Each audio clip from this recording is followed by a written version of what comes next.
Hey everyone, I'm Eric Anderson, and this is a playoff edition of Overtime with the Oregonian.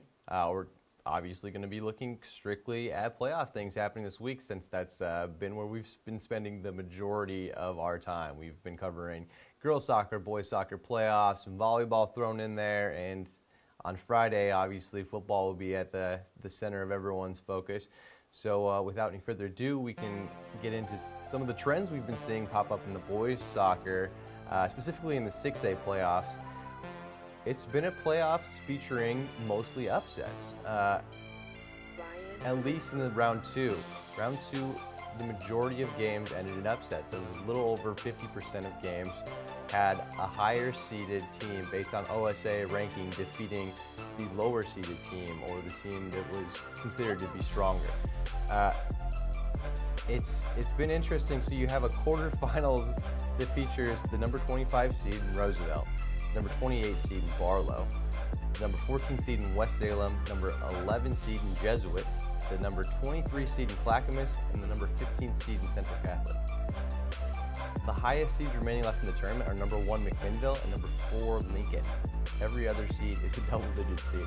So the boys 6A playoffs have been crazy. If you haven't made it out to a game, there's quarterfinals action kicking off on Saturday, starting at 11 in the morning with West Salem and Jesuit. So get out there, you'll see some great soccer.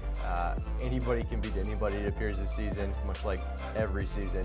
But in particular, this looks like a very strong season for the underdog.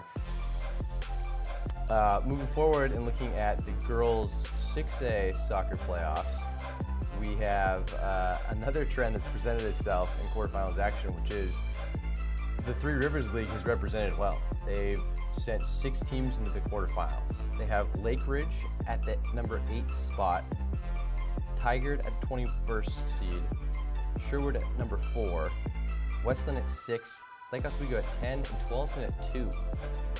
The other 2 teams that made it to the quarterfinals are the overall number 1 seed Jesuit and the number 3 seed Sunset. I don't know where that 20 came from. That wasn't even close. Both strong teams in their own right, and both very good competition. But Three Rivers League has shown well this season. So if you're looking for an answer to the question, which regular season conference had the strongest competition top to bottom, it might be Three Rivers League. They've made a statement this postseason. And again, if you're looking for action there, that also kicks off on Saturday. The earliest game there is starting off at 1 p.m., so there's games throughout the day, and you can get caught up on the soccer season. Volleyball will be starting off Friday morning at 8 a.m. I think our own Billy Gates, and a freelancer of ours, will be covering games, so you can check Oregon Live for updates there. Game recaps, photos, videos, everything will be there. We'll be covering the tournament. That is the final tournament site, which is starting off tomorrow, or excuse me, Friday morning. So you can look for that. And last but not least, probably our biggest focus this week is Friday Night Football. It's the playoffs. We're covering 6A and 5A. For the full list of games covered, you can head over to OregonLive.com. I'll give you a quick rundown of them here. We are at Lake Oswego at Westview, which is our game of the week and fans game of the week. So expect some special content and special videos and photos from that matchup. We'll also be at Jesuit and Jefferson. We'll be at the Beaverton-Willamette game. We'll be at the Wilson-Tualatin game.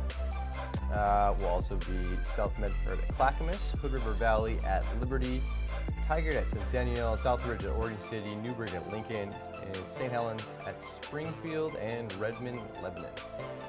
So you can expect a lot of updates from those games. You can expect full stories from those games. It's gonna be a fun week. First round of the playoffs for 6A. Upsets are possible. Nick Dashel has a piece on Oregon Live that upsets don't always happen, but it's not an impossible feat, as the I think 2006 Southridge team so proudly displayed. So if you're looking for your high school football fix or your high school sports fix in general, just get on over to highschoolsports.oregonlive.com and get caught up. Thanks for watching.